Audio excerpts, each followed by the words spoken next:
there's a very common African proverb that is a child that is not embraced by the village will burn it down to find or to feel its warmth. Hello everyone, this is Darkest Tower Reads, and today we're going to talk about one of my favorite books and one of the biggest cultural references in horror but also in science fiction, which is Frankenstein. I have a lot to talk about today, so let's start.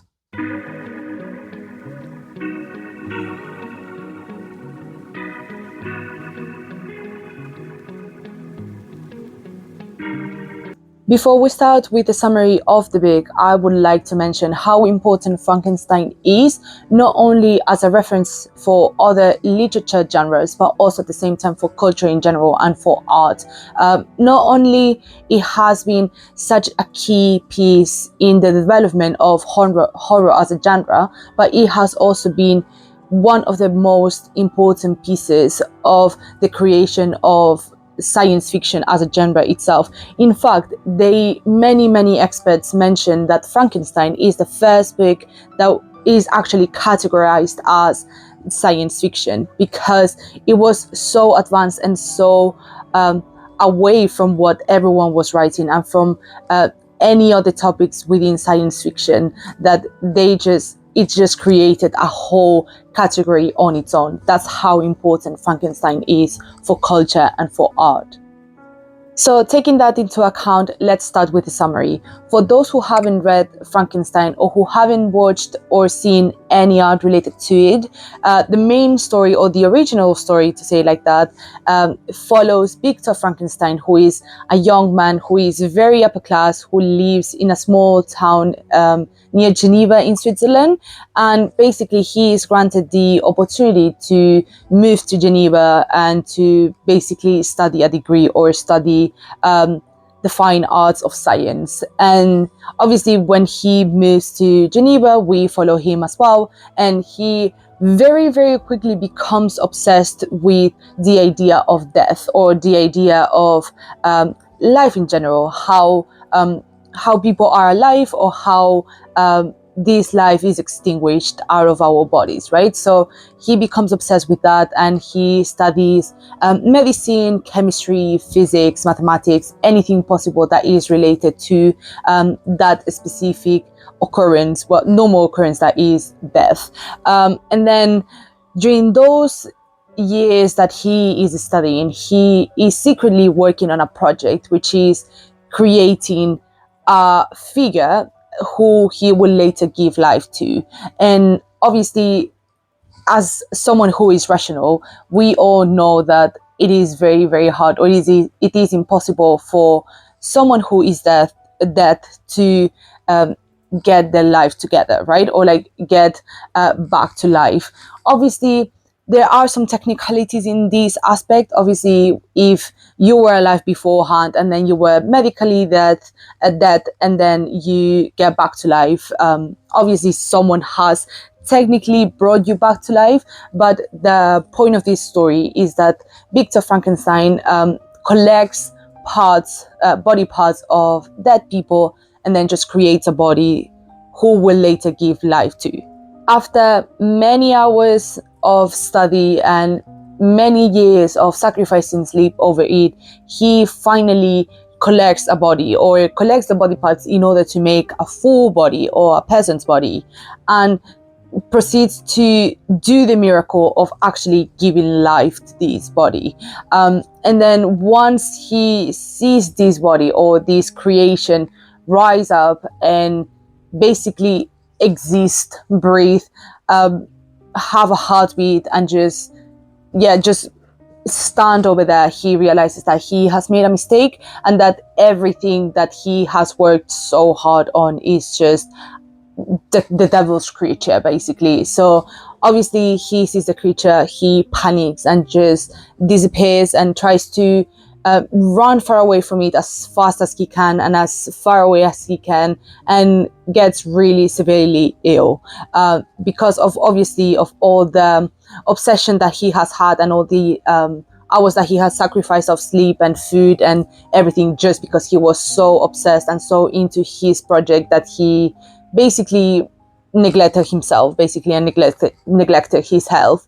And obviously, even though we as readers, we follow Victor Frankenstein's life or Victor Frankenstein's narration, we see some situations that happen behind closed doors with that could be related to the monster itself or the creature, but in fact are things that Victor is hearing himself, right? So obviously for many months, I think it's almost a year or two, if I am not mistaken.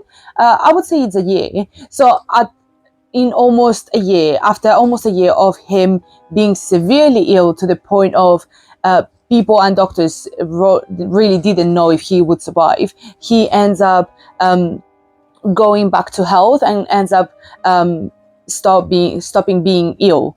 And obviously, after losing all this year and after wasting all this time, him trying to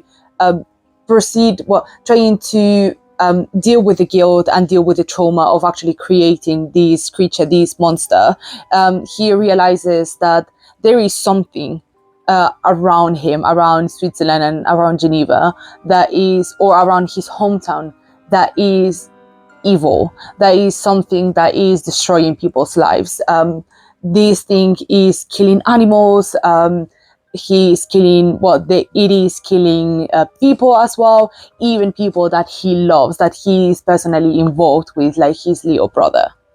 So obviously his guilt kicks in and he realizes that it's actually the monster that he has created that is doing all of these things. So he embarks on a journey to hunt him down and to kill him. So we see how he moves back to Geneva to try to hunt him.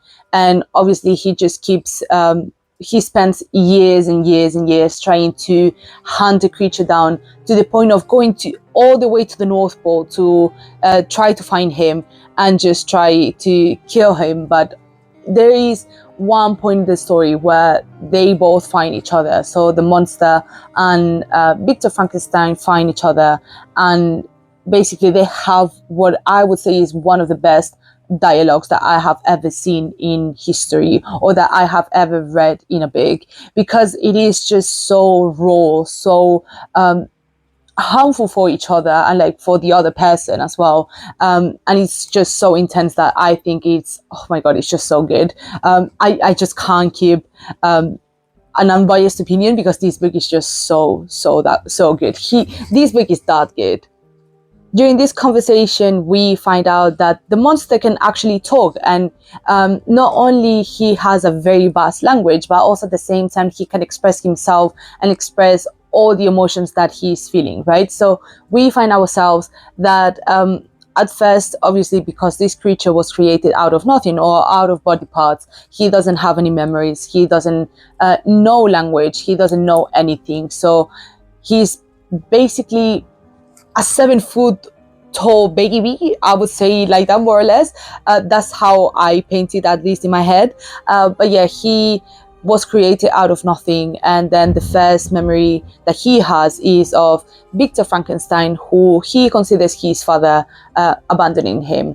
So obviously he tries to make conversation with people, or to try to get a connection with people, but because he has no language, he can't communicate. And also at the same time, technically he is very unattractive. He looks literally like a corpse. He looks like a conjoint of body parts that is not pleasant to look at. So obviously people treat him like a monster. So he just lives a life of running away and of trying to have a conversation or trying to have a connection with people, but obviously because of his looks and because of his lack of knowledge and his lack of language, he can't communicate and he can't have these meaningful connections.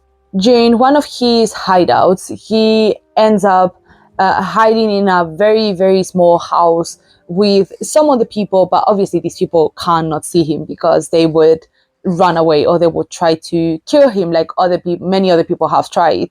But yeah, he ends up being able to permanently hide for, I don't know exactly how much time it is, but I would say like around a year or two, more or less, and ends up learning language and learning about the world and about how people live, right? How they need to eat food, they need to chop wood in order to be able to be warm during the winter, because he spends like a whole I would say a whole year, yeah, more or less a whole year.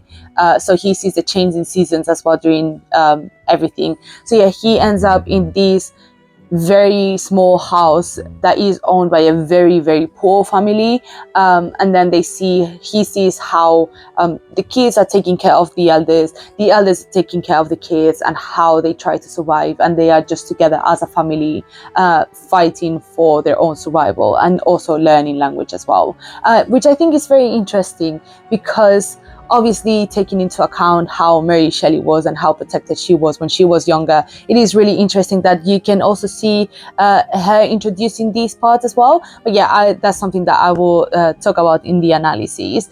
But yeah, we see how how the monster, because the monster doesn't have a name, the monster creates or like finds all these knowledge from these people and ends up learning a language which allows him to have the conversation with Victor.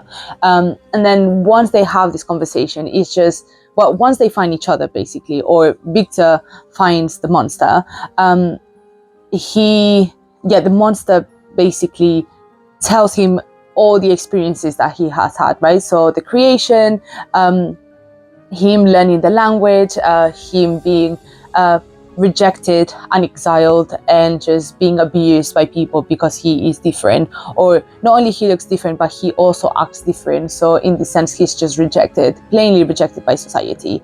And also at the same time, he explains how lonely he is, and how he has always wanted someone who was like him. So Victor promises him that he will create someone like him, so they can be together.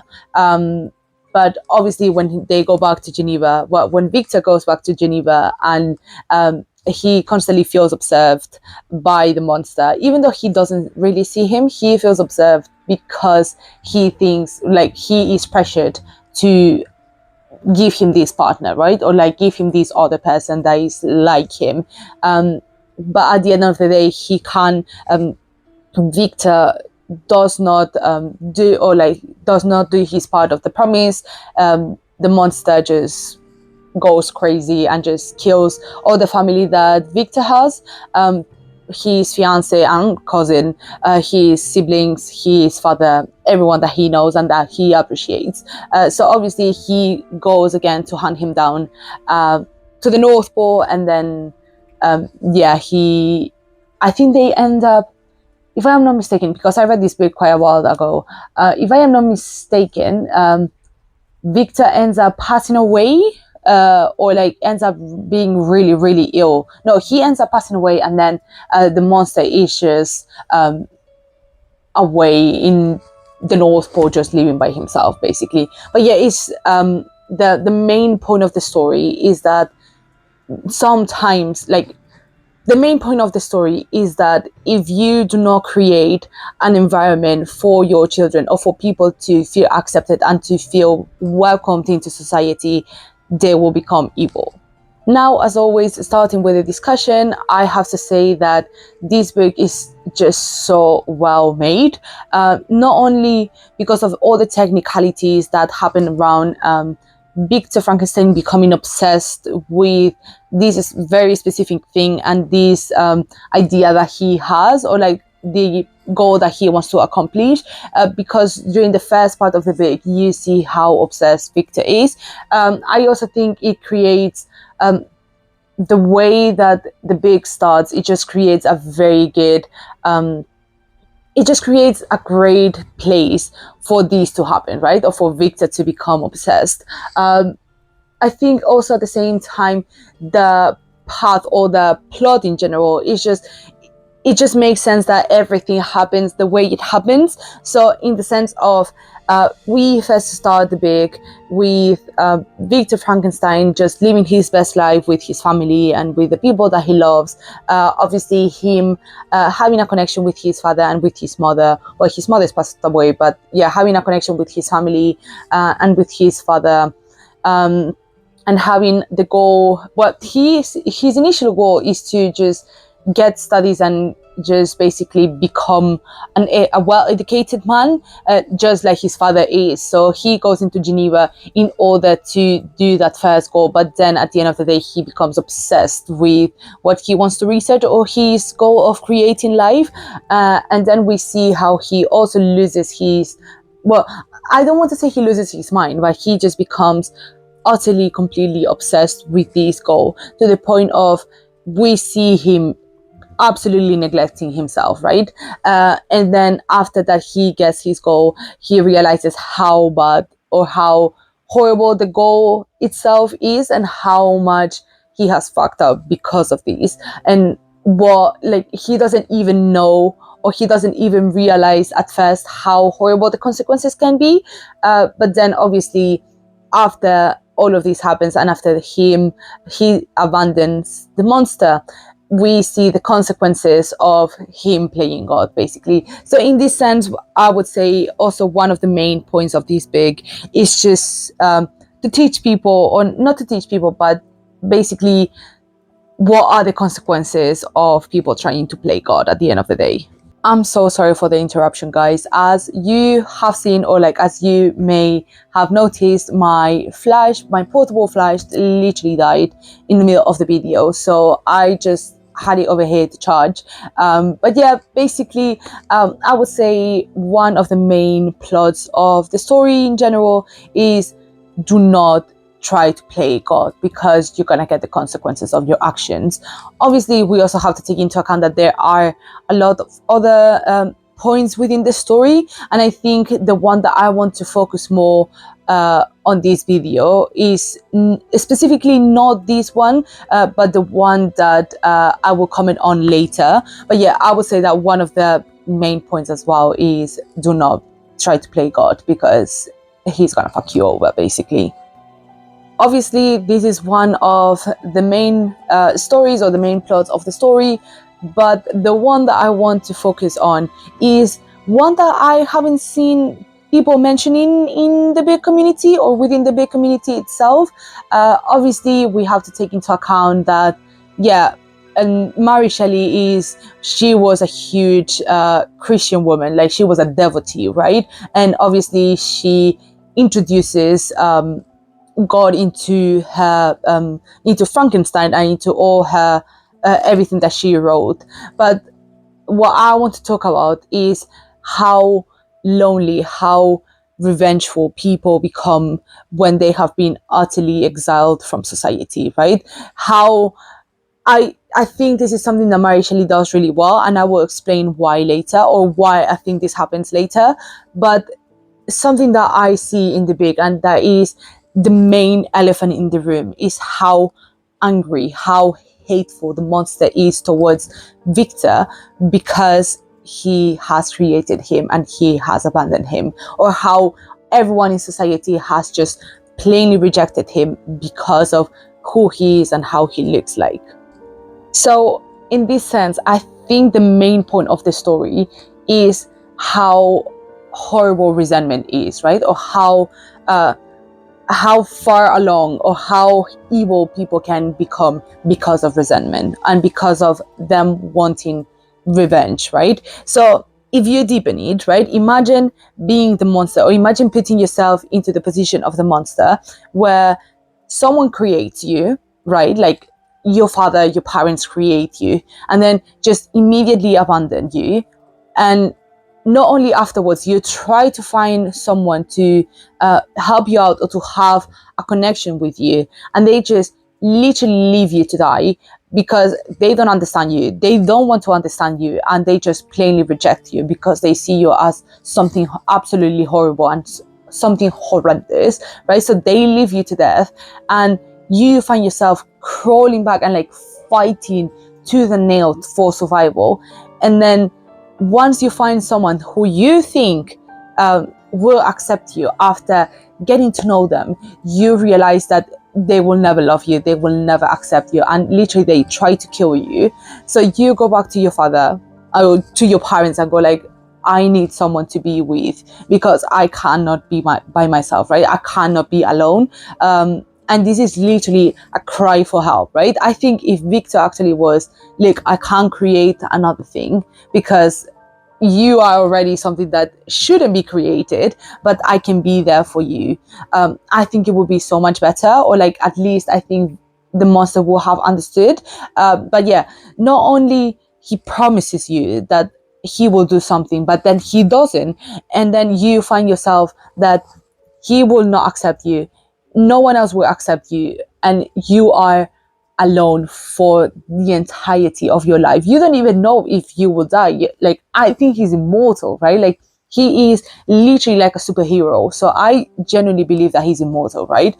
So you will probably be alone for the whole eternity. So in this sense, it's just like, I completely understand how evil Frankenstein, or how evil the monster is, because at the end of the day, if I was him and I realized that someone is just literally has created me to just basically make a point, or just to basically create something, and then just I am fucked for the rest of my life, just living like an animal and like trying to have a connection with people, because at the end of the day he's a person, but just being utterly rejected from society, I would throw hands, I would just go ballistic. So there is I think there's a very common African proverb that is, a child that is not embraced by the village will burn it down to find or to feel its warmth.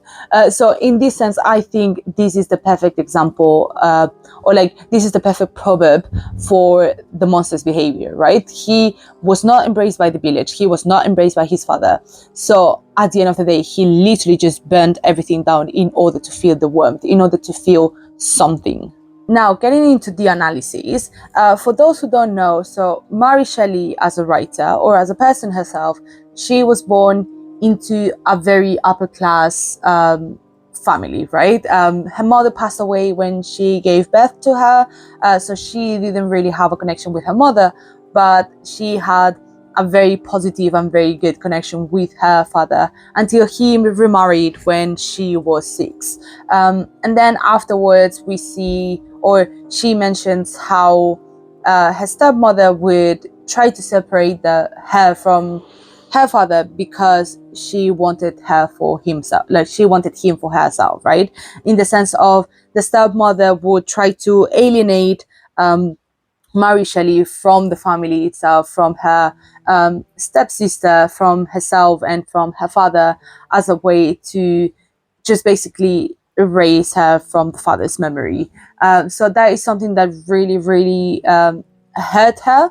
Obviously, it makes sense. But yeah, not only this is something that actually she really remembers, and she puts it very vividly into all her notes and into Frankenstein specifically, like the way the monster resents Victor, in the sense of he puts so much effort into the monster. Like Victor put so much effort into creating the monster, but then once he is created, he just abandons him, right? So in this sense, I would say that is the way that the way that Mary Shelley sees the relationship that she has with her father, in the sense of him creating her, or like him just molding her into existence, into becoming a person, but then afterwards abandoning her for something else, which I think is really interesting, and I think it's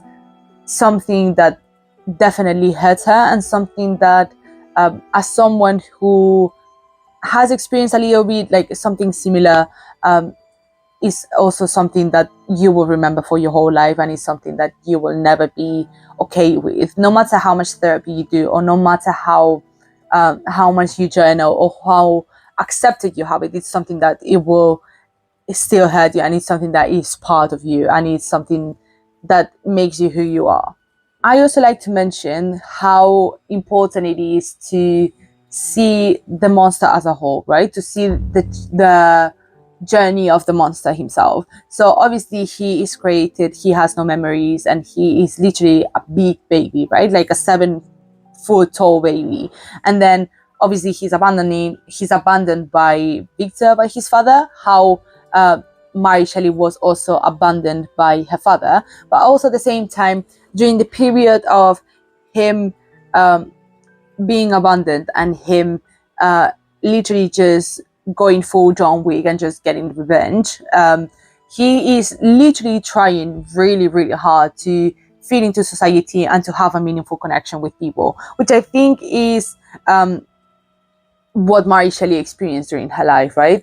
She mentions in her notes or in her diary how much she tried to get along with her sister. I think they quite did get along, but yeah, how she tries to get along with her stepsister, how she tries to mend the relationship with her stepmother or with her father, and then how she tries to fit into society but ends up being rejected nonetheless, right? Not only by her friends or like the people that she knew before she was exiled, because for those who don't know, Mary Shelley was exiled from England, well, from basically her society, right? Because she was in an adulterous relationship with Percy Shelley, who is her husband, because he was married to someone else, but then decided to just literally live with Mary Shelley when she was 16 and he was 21, which already is bad enough.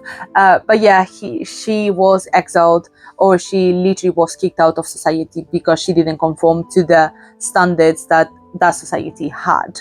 Something that happened to me was when I first read the book, I thought, okay, this book is the shit, right? Like, this book is just so good. But then I actually read Mary Shelley's story, and I learned about her and learned about all the horrible things that happened to her.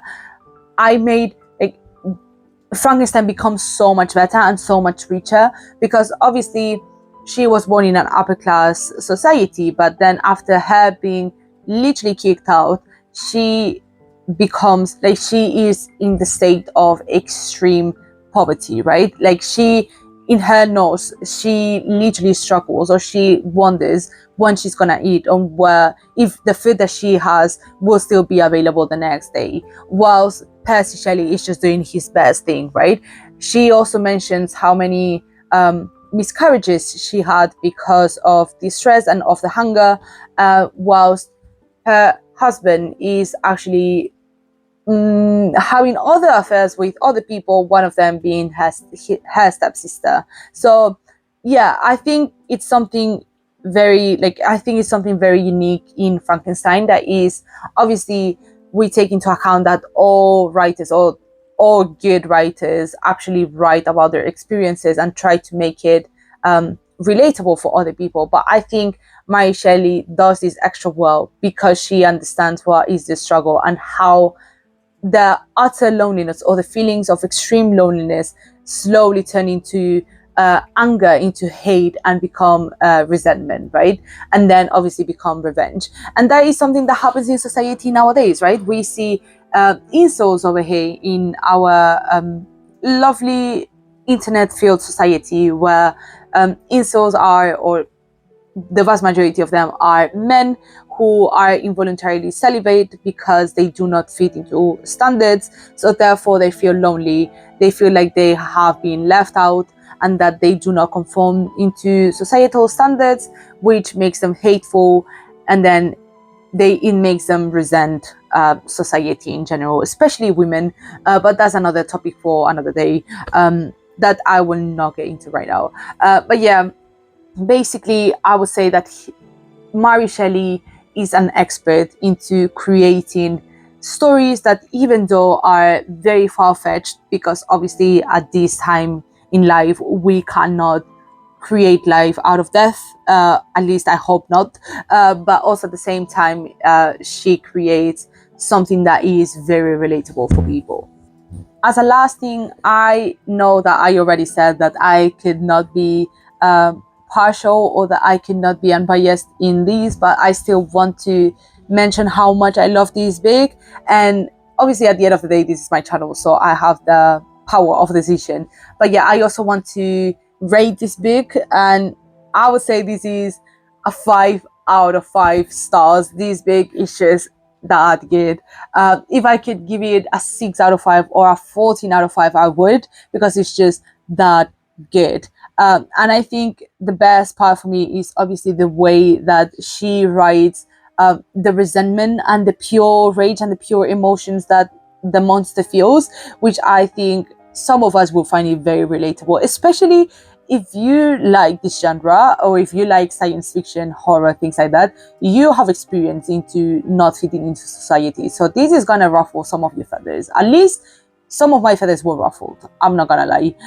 But yeah, this book is incredible. It's amazing. Please, please, please read it if you haven't already. If you have and you want to talk about it, obviously my comments are open, or you can always message me on social media, on my Instagram, or my book talk, or my TikTok.